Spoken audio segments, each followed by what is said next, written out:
अब हम प्रोसेस और प्रोजेक्ट मैट्रिक्स की बात कर रहे हैं सॉफ्टवेयर इंजीनियरिंग में। इसमें ये हमने पहले भी डिस्कस किया है कि यदि आप किसी भी चीज़ को मेजर करें या मेजर कर सकते हैं तो आप इसकी क्वालिटी के बारे में बात कर सकते हैं। तो मेजरमेंट सॉफ्टवेयर में, सॉफ्टवेयर इंजीनियरिंग में भी उतना ही ज़रूरी है। तो एक अच्छे मैनेजर के लिए प्रोसेस हो चाहे प्रोडक्ट हो, इनको मेजर करना और उसके बाद मेजरमेंट से ये तय करना कि सब कुछ ठीक चल रहा है कि नहीं चल रहा है, या कोई चेंजेस हो या कुछ लगे कि यहाँ पर लैगिंग है तो उसको ठीक करना। तो 3 टाइप की मैट्रिक्स निकाली जा सकती है इसमें। प्रोसेस मैट्रिक्स है, प्रोजेक्ट मैट्रिक्स है और प्रोडक्ट मैट्रिक्स है। और इसके लिए हम बेसिस क्या लेंगे, जैसे आप जब अपना वेट करते हैं तो आप केजी में करते हैं, आपके पास पता है कि वेट जो है केजी में होता है। ऐसे ही अगर आप कहीं यहाँ से एक डिस्टेंस जा रहे हैं तो आप किलोमीटर में डिस्टेंस नाप लेते हैं। तो ये किलोमीटर केजी यहाँ पर सॉफ्टवेयर में क्या होगा, साइज होगा या फंक्शन होगा। हम मेजर क्यों करते हैं, किसी भी चीज को मेजर क्यों करते हैं, और खासतौर पे यहाँ पर हम जो सॉफ्टवेयर इंजीनियरिंग में प्रोजेक्ट मैट्रिक्स या मैट्रिक्स जो कि मेजरमेंट है उस एट्रीब्यूट का किसी कंपोनेंट में है कि नहीं, कितनी डिग्री की वो एट्रीब्यूट प्रेजेंट है। तो प्रोजेक्ट मैट्रिक्स ये सॉफ्टवेयर प्रोजेक्ट मैनेजर को ये एनेबल करता है, पावर देता है कि वो ऑनगोइंग प्रोजेक्ट जो प्रोजेक्ट चल रहा है उसका स्टेटस पता कर सके, कोई रिस्क हो तो उसको पता कर सके, इससे पहले कि कुछ चीज़ें क्रिटिकल हो जाएं, उन प्रॉब्लम्स को देखा जा सके, उन्हें दूर किया जा सके, और इसी तरीके से जो वर्क फ्लो टास्क है, काम है, उनको एडजस्ट किया जा सके। जो प्रोजेक्ट टीम के एबिलिटी है, किस तरीके से वो क्वालिटी को कंट्रोल कर सकते हैं, उसको इवैल्यूएशन करना भी प्रोजेक्ट मैट्रिक्स निकालने के बाद हो सकता है। तो प्रोसेस मेजरमेंट, इस प्रोसेस मेजरमेंट में हम डायरेक्ट मेजर करने की कोशिश करते हैं जो सॉफ्टवेयर प्रोसेस है उसकी एफिकेसी यानी कि कितने इफेक्टिव तरीके से वो लागू हो रहा है। यानी कि हम डिराइव करना चाहते हैं कुछ ऐसे मैट्रिक्स जो किस पे बेस्ड होंगे, जो सीधा आप प्रोसेस से निकाल सकते हैं। जैसे एग्जांपल देता हूं मैं आपको, कोई जो क्या क्या आउटकम हो सकते हैं, जो एरर आए हैं रिलीज करने से पहले उनका मेजर, और जो डिफेक्ट्स दिए गए हैं यूजर को या यूजर ने रिपोर्ट किए गए, मतलब आपने एरर ठीक नहीं किया तो डिफेक्ट बन गया, जो वर्क प्रोडक्ट कितने डिलीवर किए हुए हैं, ह्यूमन एफर्ट कितना लगा, कैलेंडर टाइम कितना लगा, और जो आपके सेट ऑफ रिक्वायरमेंट्स है उससे कितना कन्फॉर्मेंस है, और बाकी अदर मेजर्स है। तो इसके अलावा हम और क्या क्या ड्राइव कर सकते हैं, प्रोसेस मैट्रिक्स जो अलग अलग सॉफ्टवेयर इंजीनियरिंग के टास्क है, जो हमने अलग अलग फेजेस भी कह सकते हैं, उससे हम प्रोसेस मैट्रिक निकालते हैं। जैसे डिजाइन मैट्रिक अलग निकलेगी, स्पेसिफिकेशन मैट्रिक अलग निकल सकती है, मेंटेनेंस के लिए अलग से मैट्रिक्स है। तो प्रोसेस मैट्रिक्स जो अलग अलग फेजेस में बता रहा हूँ उसके लिए कुछ गाइडलाइंस है। वो गाइडलाइंस क्या है, सबसे पहले कि तो कहा जाता है इसमें कि कॉमन सेंस का यूज करिए, और जो ऑर्गेनाइजेशन है वो सब अलग अलग होते हैं, ऐसे नहीं कि सारे ऑर्गेनाइजेशन में एक ही चीज चल जाएगी। तो ऑर्गेनाइजेशन सेंसिटिविटी है, तो आप जरूर इसको ध्यान रखिए, ऑर्गेनाइजेशन सेंसिटिविटी को जब इंटरप्रेट कर रहे हैं डेटा को। अच्छा, ये मैट्रिक्स इससे मत करिए ताकि आप किसी को अप्रेस कर सकें। और यहाँ देखिए, never use matrix to threaten anyone, किसी को थ्रेटन भी नहीं करना है और किसी को अप्रेस भी नहीं करना है। प्रैक्टिशनर और टीम के साथ काम करना पड़ेगा आपको, ताकि जो गोल्स आपने सेट किए हों क्लियर हो। मैट्रिक्स जो है वो इसलिए की जा रही है ताकि उसे अचीव कर सकें आप। और मैट्रिक्स, अगर मैट्रिक्स बताती है कि यहाँ कुछ कमी है तो उसको नेगेटिव नहीं ना देखें, उससे ये देखें कि अभी इसको स्कोप है आपको इम्प्रूव करने का। एक ही मैट्रिक्स से ऑब्सेस ना हो जाए कि नहीं साहब मैं तो यही मैट्रिक्स यूज करूंगा। तमाम तरह की मैट्रिक्स है, तमाम जगह यूज होती हैं, डिपेंड करता है क्या आपकी सिचुएशन है उसमें। तो सॉफ्टवेयर प्रोसेस इंप्रूवमेंट, एक सॉफ्टवेयर कोई प्रोसेस है जिससे अलग अलग फेजेस हैं, अब उसका इम्प्रूवमेंट भी हो सकता है, इम्प्रूवमेंट करना है आप। तो उसमें आप देखें कि चाहे प्रोसेस मॉडल हो, चाहे इम्प्रूवमेंट गोल हो, या प्रोसेस मैट्रिक्स हो, तो सॉफ्टवेयर प्रोसेस इंप्रूवमेंट में आप इसको जब ले जाएंगे तो आपके कुछ प्रोसेस इंप्रूवमेंट रिकमेंडेशंस आएंगे। तो जो प्रोसेस मैट्रिक्स है, प्रोसेस मैट्रिक्स वो अलग अलग तरीके से अलग अलग कैटेगरी में बांट सकते हैं। जो प्रोसेस मैट्रिक्स है, एक क्वालिटी रिलेटेड मैट्रिक्स होती है, एक प्रोडक्टिविटी रिलेटेड है, फिर स्टैटिस्टिकल सॉफ्टवेयर क्वालिटी एश्योरेंस वाले हैं, डेटा रिमूवल एफिशिएंसी DRE, ऐसी रीयूज डेटा है। तो क्वालिटी रिलेटेड जो प्रोसेस मैट्रिक्स है उसमें फोकस रहता है क्वालिटी क्या है वर्क प्रोडक्ट की और डिलीवरेबल्स क्या है। प्रोडक्टिविटी रिलेटेड में प्रोडक्शन की बात हो रही है, प्रोडक्शन कितना है वर्क प्रोडक्ट का और उसके लिए कितना मेहनत लगी, कितने एफर्ट लग रहा है। ऐसे ही जो स्टैटिस्टिकल एसक्यूए वाला डेटा है उसमें एरर देखा जाता है, एरर कैटेगराइजेशन करके उसके एनालिसिस कितना एरर है, कितने डिफेक्ट्स है। और डिफेक्ट रिमूवल एफिशिएंसी में एक एक्टिविटी से दूसरे एक्टिविटी में कितना एरर गया है, इसे डिफेक्ट रिमूवल एफिशिएंसी कहते हैं। और रीयूज डेटा में कितना कितना और कितने कंपोनेंट आप बना रहे हैं उसमें कितना रीयूज कर रहे हैं। तो प्रोजेक्ट मैट्रिक्स की बात आती है। प्रोजेक्ट मैट्रिक्स इसलिए यूज होते हैं ताकि हम जो डेवलपमेंट शेड्यूल है उसको इस तरीके से एडजस्ट करें ताकि आप कोई भी डिले हो या कोई आगे के जो रिस्क है या प्रॉब्लम है उसको आप इसी तरीके से मिनिमाइज कर सकें। और हर बार मतलब जो ऑनगोइंग बेसिस, वैसे नहीं किसी एक समय डिसाइड हुआ कि आप क्वालिटी चेक करनी है, ये ऑनगोइंग बेसिस पे चेक होनी है प्रोडक्ट की क्वालिटी।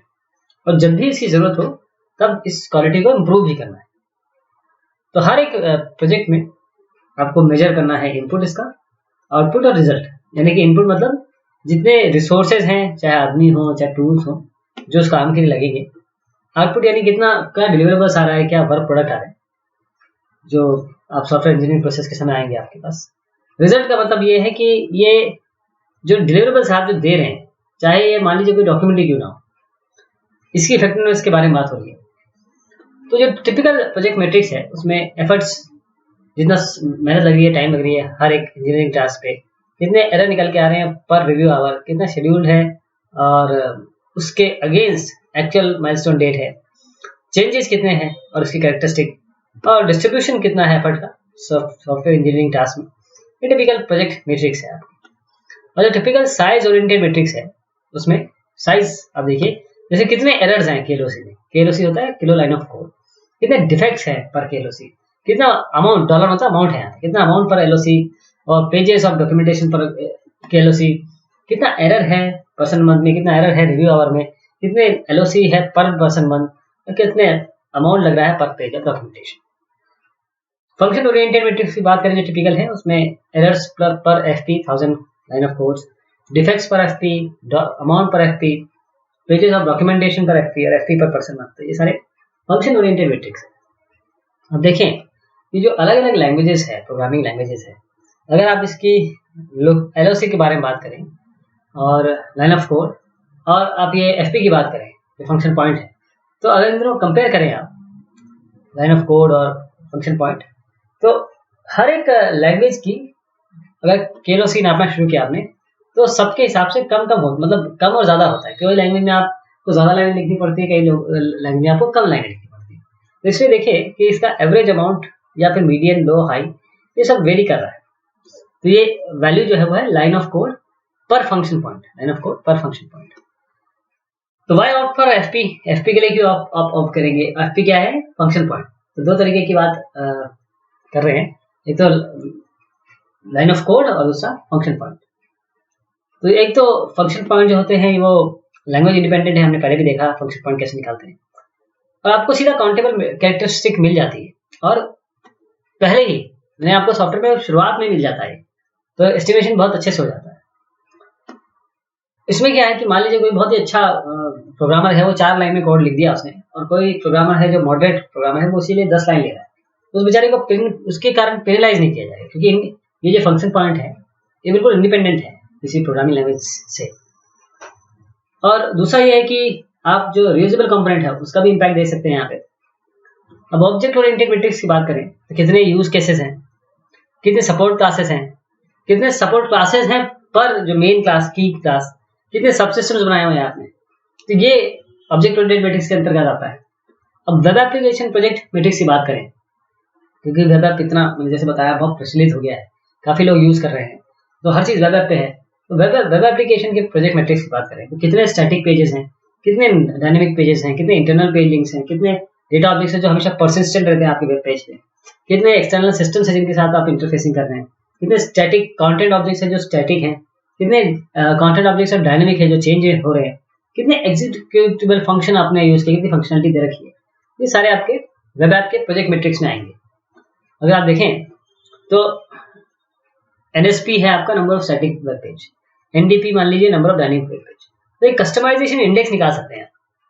तो इस कस्टमाइजेशन इंडेक्स को निकाल सकते हैं NDP प्लस NSP। तो ये जो कस्टमाइजेशन इंडेक्स है, that reflects the degree of end user customization. आप समझ रहे, कस्टमाइजेशन का मतलब ये हो रहा है कि अरे मेरे जो वेब ऐप है उसको कस्टमाइज कर दीजिए, कितना उसमें एफर्ट लगने वाला है, कितना एरर निकल के आएगा, कितने रिव्यूज और टेस्टिंग इसमें की है, तो उसका ये पता करना पड़ेगा इसको कस्टमाइज करने के लिए क्या हमको चीजें चाहिए। तो उसके लिए आपकी मैट्रिक्स होगी static web page, dynamic web page. अगर ये सी की वैल्यू 0 से लेकर 1 तक जा रही है, तो सी जैसे बढ़ रहा है तो जो web app customization, the level of web app customization वाकई में आपके लिए बहुत बड़ा इश्यू बन जाएगा। जबकि अगर ये 0 के आसपास ही है तो फिर आप ज्यादा मेहनत नहीं लगेगी आपको। क्वालिटी की बात की, क्वालिटी में बहुत सारे एट्रीब्यूट्स आते हैं, लेकिन जो वेब मेन एट्रीब्यूट्स हैं उसमें करेक्टनेस है, मेंटेनेबिलिटी है, इंटीग्रिटी है और यूजेबिलिटी। करेक्टनेस मतलब ये है कि स्पेसिफिकेशन के हिसाब से आपका जो प्रोग्राम है वो चल रहा है कि नहीं चल रहा है।